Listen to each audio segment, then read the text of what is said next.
Salut! Il y a quelques temps de ça maintenant, JujuVidCat a sorti une vidéo où elle nous présentait sa recette de maxi cookie. Autant vous dire que le cookie super gras, si on veut hyper gourmand, je l'ai fait directement. D'ailleurs, si vous me suivez sur Instagram, vous avez dû voir la photo, je l'ai postée en story. Et du coup, je vous invite aussi à me suivre sur mon Instagram, comme ça vous ne louperez plus rien. Parce que je teste plein de recettes comme ça et je fais plein de sondages pour savoir un petit peu qu'est-ce que je vous mettrai comme contenu sur ma chaîne. Donc c'est aussi vous qui participez à ma chaîne. Donc voilà, n'hésitez pas à aller y faire un tour. Aujourd'hui, je me suis dit, vu que j'ai testé le maxi cookie gourmand, je me devais de faire la recette avec le cookie un petit peu plus sain si on veut, parce qu'en plus, j'ai jamais essayé les ingrédients comme la farine de riz, la margarine végétale, etc. C'est vraiment des choses que je n'ai jamais utilisées. Et je me suis dit du coup que ça pouvait être intéressant de voir déjà le goût que ça fait au gâteau et comment ça se travaille, etc. Et de vous montrer tout ça en vidéo. Donc, je précise bien que cette recette n'est pas la mienne, c'est vraiment JujuVidCat qui a fait cette recette et moi je ne fais que essayer de la refaire. J'ai changé seulement deux petits trucs au niveau de la recette. C'est tout simplement au niveau de la fécule de maïs. Je suis allée dans un magasin bio pour chercher la margarine et la farine de riz, mais impossible de tomber sur de la fécule de maïs. Donc ce que je vais faire, c'est que je vais mettre un petit peu plus de farine, ça remplacera un petit peu. Et au niveau du sirop d'agave, là pareil, je l'ai remplacé parce que moi ce que je vais faire, c'est que je vais utiliser de la cassonade. Alors l'indice glycémique est un petit peu plus important, mais moi c'est vraiment de la très bonne cassonade que j'ai fait revenir de Belgique. Donc voilà, je n'utilise que ça pour mes gâteaux et vous verrez la texture. De toute manière, c'est vraiment, on n'est pas habitué à ce genre de texture pour du sucre. Il y a vraiment un gros pourcentage de nutriments. Du coup, pour cette recette, vous aurez besoin de 160 g de farine de riz. Donc logiquement dans sa recette c'est 120, mais moi je vais rajouter 40 g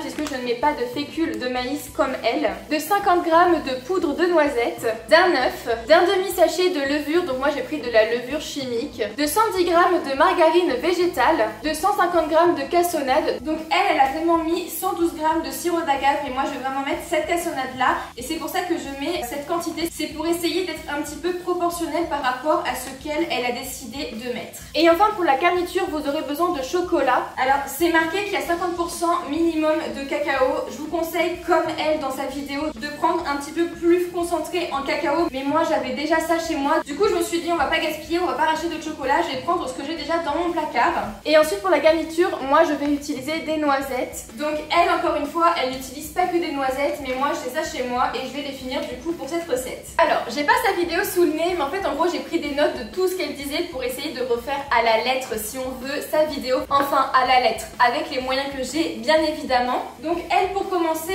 elle fait fondre de la margarine au micro-ondes. Moi je n'ai pas de micro-ondes, j'ai juste un four et des plaques. Donc ce que je vais faire, c'est que je vais mettre la quantité qu'elle dit dans une casserole et je vais donc faire fondre la margarine doucement sur une plaque dans une casserole. Je vous avoue que pour moi la matière est extrêmement bizarre.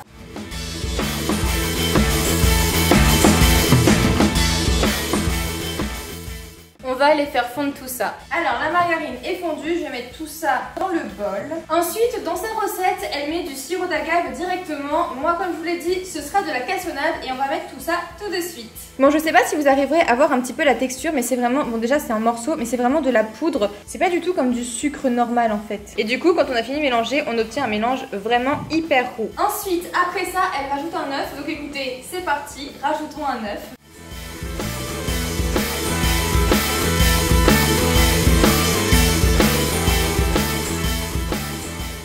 Petit ingrédient qui fait plaisir, maintenant on va mettre la poudre de noisette. Comment ça s'ouvre ce truc?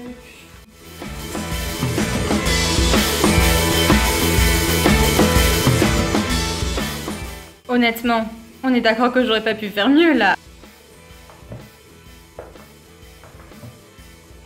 Je vous assure, l'odeur de noisette, c'est à tomber par terre. Ok, après ça, on passe aux choses sérieuses parce qu'on va utiliser la farine de riz. Je vous avoue que je sais mais même pas à quoi ça ressemble. Donc on va voir tout ça ensemble. Et ce que je vais faire, c'est que je vais pas la mettre directement dans mon bol. Je vais la mettre dans un bol à part pour pouvoir en mettre petit à petit comme elle fait de toute manière dans sa vidéo.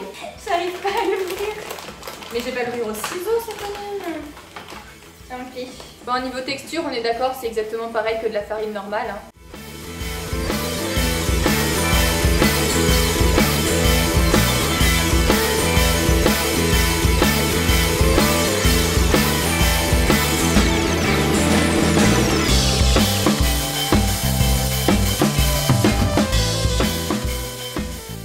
Farine mise, maintenant on va mettre le petit sachet de levure.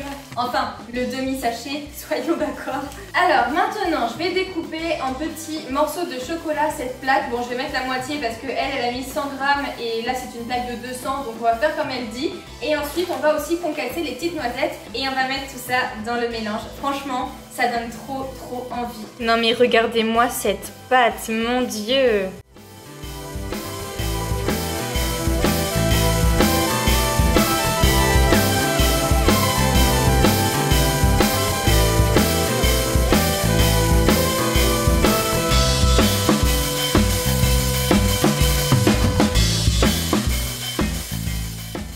Regardez-moi un petit peu cette pâte. Franchement, Juju, tu nous régales avec cette recette. J'ai tellement hâte de la goûter. Ça a l'air trop bon, c'est horrible. J'ai pas envie d'attendre une demi-heure pour que ça cuise. Alors maintenant, l'étape du moule. Mon problème, c'est que j'ai pas de moule rond. Donc ce que je vais faire, c'est que je vais prendre ce plat. Il est ovale, mais ça ferait un cookie original. Écoutez, on fait comme on peut. Et je vais quand même faire comme elle, c'est-à-dire que je vais mettre du papier cuisson dans le moule et je vais mettre la petite pâte là-dedans.